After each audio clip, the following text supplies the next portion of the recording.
Jangan lupa subscribe channel saya, Puan Tong. Terima kasih.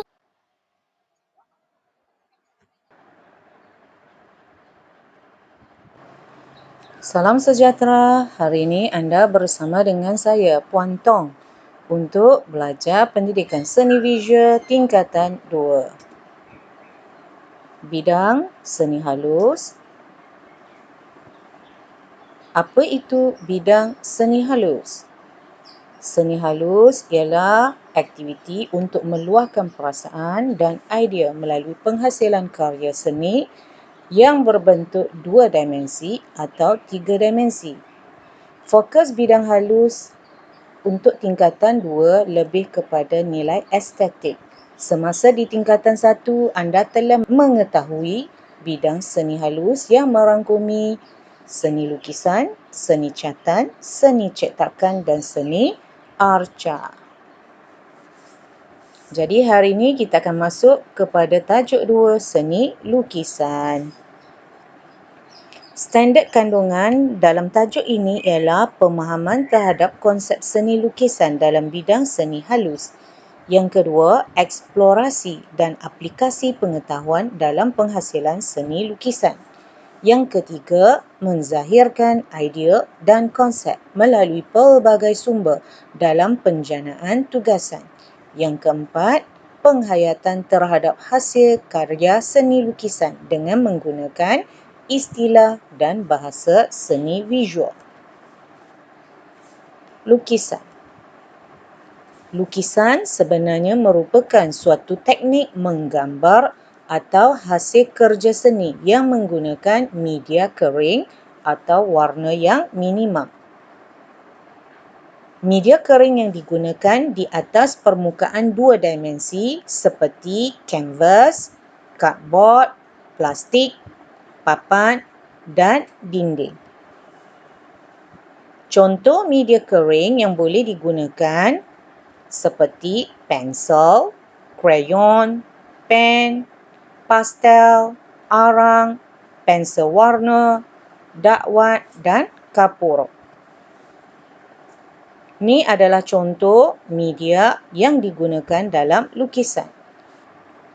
Contoh media dalam lukisan. Di sebelah kiri nama media, di sebelah kanan adalah kesan penggunaan media tersebut. Contoh pensel. Ini kesan penggunaan pensel. Pensel teknikal atau pen teknikal. Sebelah kanan adalah hasil kesan penggunaan pensel ataupun pen teknikal. Di sebelah kiri adalah pastel ataupun soft pastel. Di sebelah kanan adalah kesan penggunaan media pastel atau soft pastel. Yang seterusnya arang. Sebelah kanan adalah hasil ataupun kesan penggunaan media arang. Seterusnya media yang boleh digunakan adalah pastel ataupun oil pastel. Sebelah kanan menunjukkan kesan penggunaan oil pastel. Seterusnya pensel warna. Sebelah kanan menunjukkan kesan penggunaan pensel warna. Seterusnya ialah kapur. Sebelah kanan di sini menunjukkan kesan penggunaan kapur dalam lukisan. Kita tengok penggunaan media dan teknik lukisan. Contoh pensel, teknik lukisan yang digunakan di sini ialah teknik lorekan yang dapat menunjukkan bentuk melalui kesan tona. Yang kedua, arang. Teknik gosokan dapat menunjukkan bentuk objek dan jalinan yang terdapat pada permukaan objek.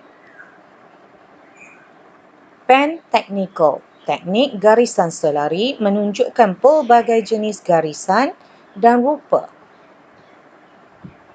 Pastel ataupun oil pastel.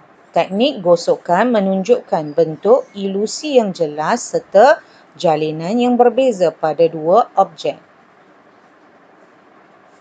Seterusnya, pastel atau soft pastel.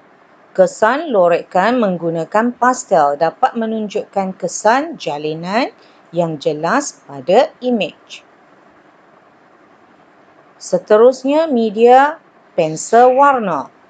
Teknik lorekan menggunakan pensel warna dapat menunjukkan kesan tona pada warna dan perbezaan ruang hadapan, tengah dan belakang. Seterusnya adalah contoh kesan media pensel. Kesan media arang, kesan media pen teknikal,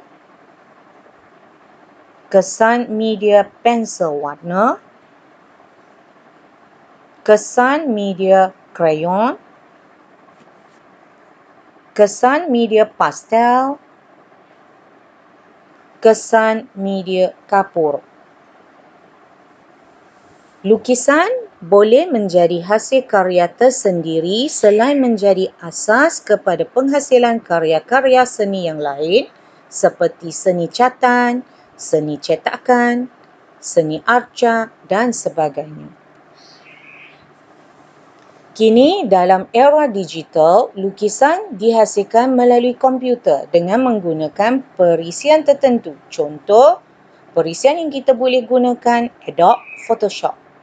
Kecanggihan perisian komputer membolehkan seni lukisan dihasilkan dengan lebih cepat dan mudah.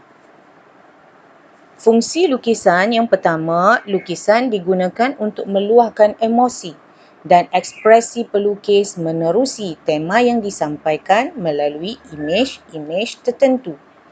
Yang kedua, fungsi lukisan juga mempunyai nilai estetika yang tinggi yang dijadikan sebagai penghias ruangan. Yang ketiga, fungsi lukisan atau ilustrasi dijadikan sebagai maklumat komunikasi yang penting untuk menyampaikan info-info berguna yang terdapat pada poster. Seterusnya, kita tengok sejarah perkembangan seni lukisan. Sejarah lukisan gua tempatan. Sejarah lukisan gua di Malaysia dianggarkan berusia kira-kira 3,000 hingga 4,000 tahun. Lukisan zaman Neolitik yang terdapat pada dinding Gua Tambun misalnya dihasilkan menggunakan hematik yang berwarna merah. Ini adalah contoh lukisan pada dinding Gua Tambun, Perak. Lukisan tersebut mempamerkan figura manusia sedang menari dan mencangkung. Selain itu, terdapat paparan lukisan haiwan buruan, lukisan geometri dan kesan cap tapak tangan. Yang kedua, lukisan pada dinding Gua Kain Hitam, Niah, Sarawak. Lukisan pada dinding Gua Kain Hitam Niah dihasilkan oleh masyarakat peribumi Sarawak. Lukisan dinding sepanjang 200 kaki di Gua Batu Kapur ini menggambarkan kehidupan masyarakat primitif. Seterusnya, lukisan gua yang ada pada dinding Gua Merapu, Pahang. Lukisan yang terdapat pada dinding Gua Merapu, Pahang sukar untuk ditafsir. Lukisan ini menggambarkan figura-figura lidi dalam kedudukan yang aneh. Seterusnya, kita akan tengok pelukis dan karya pelukis tempatan.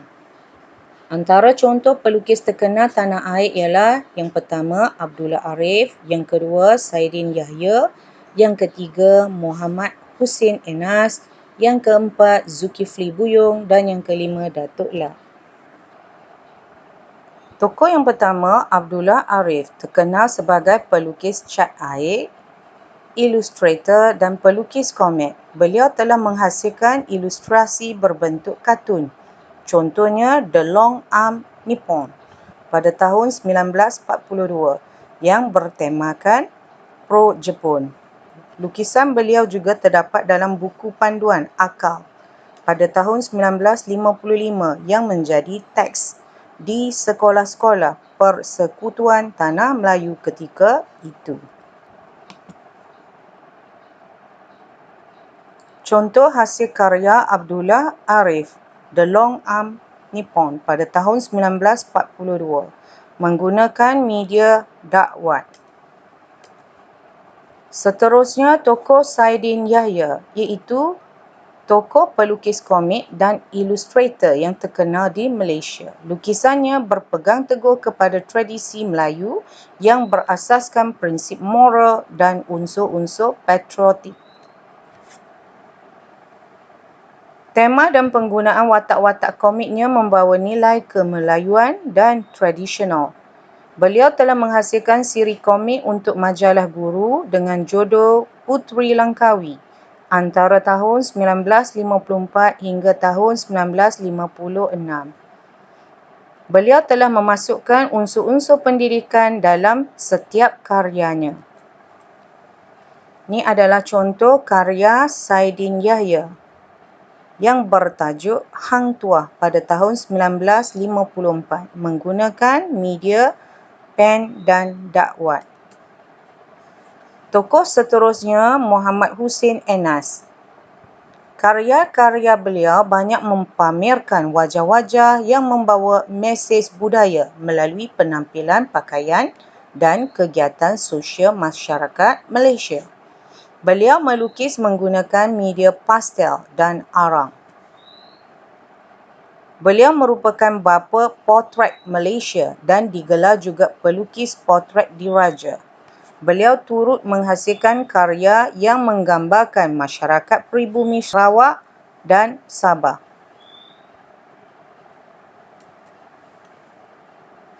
Contoh hasil karya seni Muhammad Hussein Enas, Gadis Menumbuk Padi pada tahun 1958 menggunakan media arang dan pastel. Satu lagi contoh hasil Muhammad Hussein Enas, Malay Fisherman pada tahun 1963 iaitu menggunakan media pastel atas kertas. Tokoh seterusnya Zulkifli Buyung. Beliau mendapat bimbingan daripada Patrick Ng Koh On iaitu seorang pelukis terkenal. Beliau merupakan ahli Wednesday Art Group. Beliau gemar menggunakan alam kanak-kanak sebagai tema karyanya. Karya beliau menggunakan media soft pastel. Beliau telah memenangi pelbagai anugerah dan penghargaan sejak usia 16 tahun. Antara contoh hasil karya Zulkifli Buyung, Kelambu pada tahun 1964 menggunakan soft pastel. Contoh satu lagi karya Zulkifli Buyung, tajuk Lidi pada tahun 1962 menggunakan media pastel. Tokoh seterusnya Datuk Lat atau nama sebenarnya Datuk Muhammad Nur Khalid, iaitu seorang pelukis kartun Malaysia. Beliau telah menerbitkan lebih daripada 20 jilid kartun semenjak berusia 13 tahun. Hasil karyanya yang terkenal telah dibukukan iaitu Kampung Boy pada tahun 1979 dan diterbitkan di banyak negara. Kebanyakan karya beliau menggambarkan suasana sosial dan politik Malaysia secara satira. Beliau menggunakan teknik garisan yang agak mencabar dan artistik. Beliau gemar menggunakan nip dan berus. Beliau mendapat pengiktirafan daripada kartunis luar negara seperti Matt Groening dan Sergio Aragonés. Antara hasil Datuk Lat, Kampung Boy pada tahun 1979 menggunakan pen dakwah. Terdapat beberapa teknik yang boleh digunakan dalam menghasilkan sesuatu lukisan, antaranya lorekan, gosokkan, contengan atau corengan, garisan selari atau hatching, silang pangkar, cross hatching dan titikan. Contoh teknik lukisan.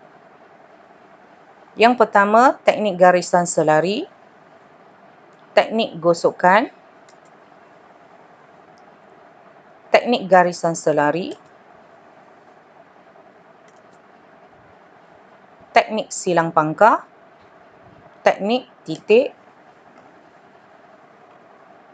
contoh teknik titik,